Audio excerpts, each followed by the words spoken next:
भोले संत थे, एकदम भोले थे। इतने भोले थे उनको स्त्री पुरुष का भेद भी मालूम नहीं था। जंगल में भजन करते थे। तो एक दिन वो भिक्षा के लिए गांव में गए, जंगल पार करके गांव में गए। नज़र उनकी नीची रहती थी, राम राम राम राम जपते रहते थे। तो जहाँ भिक्षा के लिए उन्होंने सीताराम राधे श्याम की आवाज़ लगाई, तो उस घर की मालकिन ने अपनी बिटिया को, जो विवाह के योग्य थी, उसको भिक्षा दे करके भेजा कि वो बाबा जी को आटा दे आओ, चुटकी आटा दे आओ। ले बाबा। तो उनके ऐसे थोड़ा ध्यान गया, देखा उन्होंने, तो वो यही नहीं समझ पाए कि लड़की है। इतने भोले संत थे, स्त्री पुरुष का भी भेद उनको नहीं था ज्ञात। तो उन्होंने उससे कहा कि अरे ये कौन है, क्या नाम है इसका? अरे बाबा अमुक नाम है। तो इसके छाती में फोड़े कैसे निकल आए? इन फोड़ों में दर्द नहीं होता है?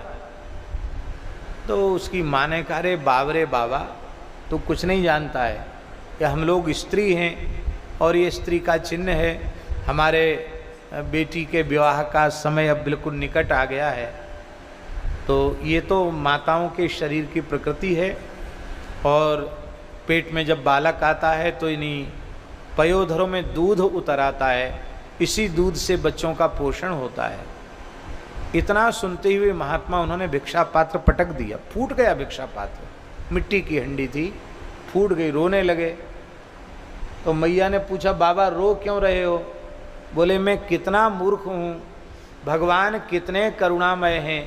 पेट में बच्चा आया नहीं, पेट में बच्चा आएगा, उसको भूख लगेगी, बाहर पैदा होगा तो क्या खाएगा? तो भगवान ने, राम जी ने कितनी चिंता की है, इसके पहले ही दूध की व्यवस्था करना शुरू कर दिया। तो हम काय बात के साधु, हमको राम जी पर थोड़ा भी विश्वास नहीं है, अब किसी के द्वार पर भिक्षा करने नहीं जाएंगे। हैं 9-10 मास गर्भ में पाला, गुप्त ही दूध पिवाया, कहत मलूक सुनोरे भोंदू सो ठाकुर बिसराया। अब किसी के द्वार पे नहीं जाना, भिक्षा पात्र फोड़कर चले आए और जाकर राम राम करने लगे। अब भगवान जो खिलाएंगे वही खाएंगे।